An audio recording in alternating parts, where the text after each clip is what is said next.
আজ হচ্ছে শুক্রবার, আজকে মায়ের ওটি হবে, তো বলেছিল 8:30 হবে, এখন 8:15 বেজে গেছে। আমি গৌরী আর প্রীতম যাচ্ছি এখন। মিনিকে স্কুল পাঠিয়ে দিচ্ছি, ও থাকলে না আরও বেশি মানে ইয়ে করে, আর ওকে নিয়ে যাওয়া বারবার উচিত নয়। তো চলো তারপর পুরোটা শেয়ার করছি, দেখতে থাকি। ওটির জন্য রেডি করে দিয়েছে মাকে, হাতে চ্যানেল দিয়ে অলরেডি স্যালাইন দিয়ে দিয়েছে। হ্যাঁ, তো এখন 8:45 বাজে, মাকে ওটিতে ঢোকানো হলো, আর আমি আর গৌরী বাইরে দাঁড়িয়ে ওয়েট করছি, আর প্রীতম ওখানে বসে আছে। ভালো ভালো যেন সব মিটে যায়। এখনও হয়নি, আমরা এখন বাইরে এসেছি, একটু ভালো লাগছে না, কতক্ষণে হবে মানে না, যতক্ষণ শুনতে পাচ্ছি যে ঠিকঠাক হয়েছে, প্রচুর চিন্তা হচ্ছে, প্রচুর।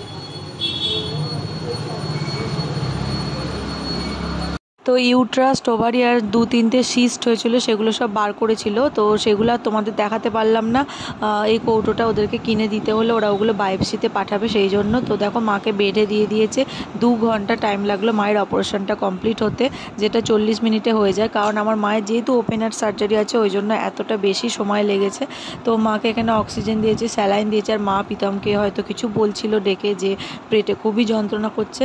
তো যাই হোক, এখন আমাদের বললো বেশিক্ষণ দাঁড়ানো যাবে না, ওই জন্য আমরা মিমিকে নিতে চলে এসেছিলাম। তারপরে মিমিকে এখান থেকে নিয়ে আবার বিকেলে যাব দেখতে, জানি না কীরকম কী থাকবে। ডাক্তারবাবু বললো তো সব কিছু ঠিকঠাকই আছে। তো বিকালে আসার পর দেখে মনটা এত খারাপ হয়ে গেল, মা দেখো শুধু গুমড়ে গুমড়ে কাঁদছে, এত যন্ত্রণা হচ্ছে। আমার মায়ের কান্না দেখে আমরাও কেঁদে ফেলেছি, ভগবানকে ডাকি যেন সুস্থ হয়ে যায়।